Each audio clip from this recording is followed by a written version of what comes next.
Hi, it's me again with CorelDraw Tips and Tricks. And somebody sent me this. It's a part of a logo. I've erased the other parts that'll be easily drawn. And this is really easy. They say it won't trace.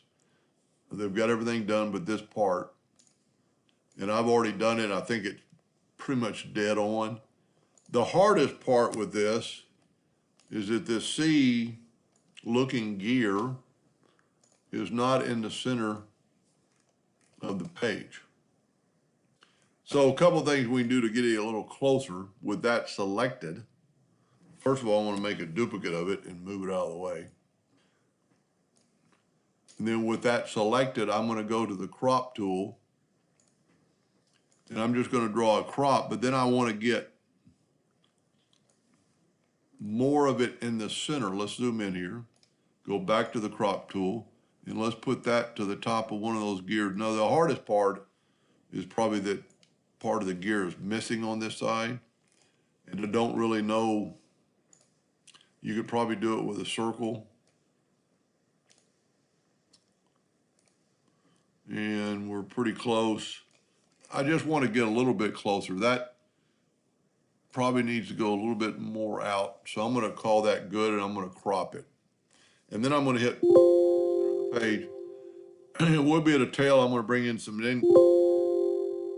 indexing lines and hit P. Bring another one in and hit put P. We're not any better off. Oh, yeah, we are.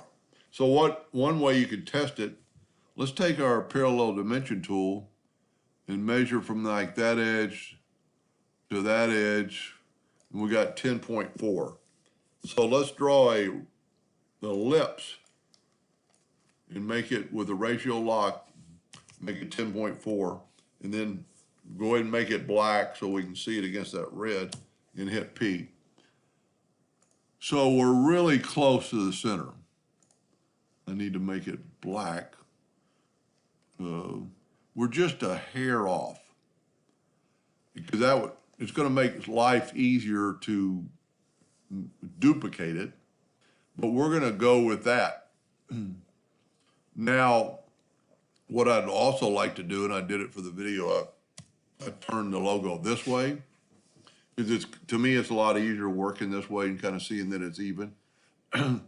So I counted, and I divided in a quarter, and I came up with there's 72 points. So one way you can do it is take the polygon and set it on 72, and then I'm going to turn it black and hit P. Now we need to hold down the shift and have it grow from the inside out.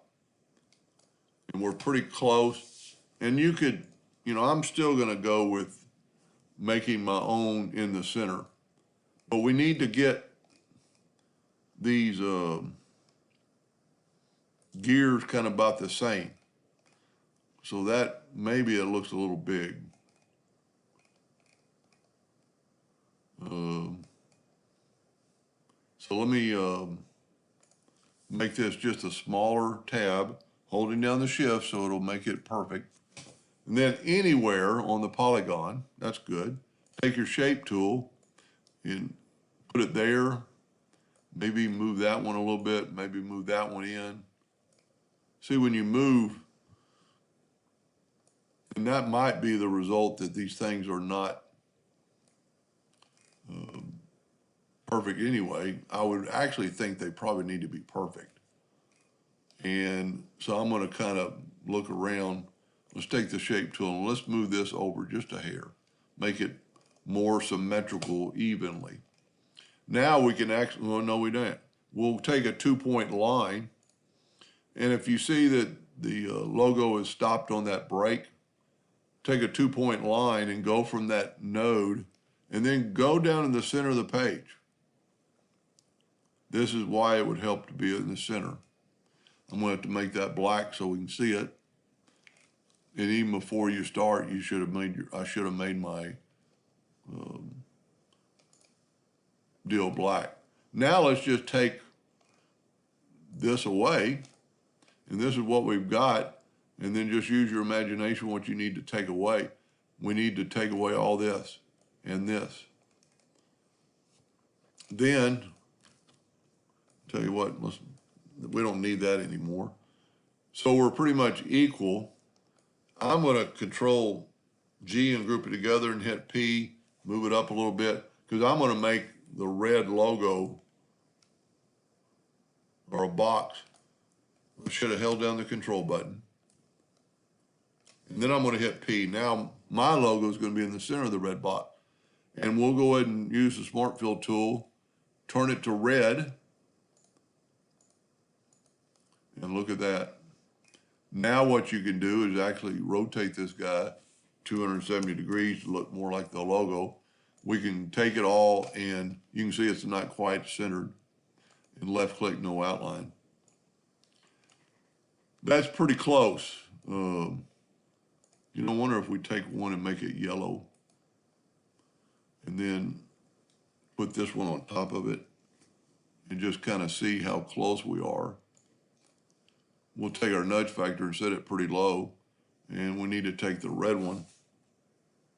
Whoop.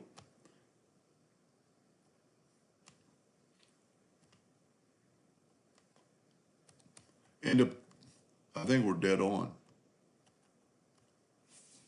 Anyway, I hope that truly helps them, and thank you for watching.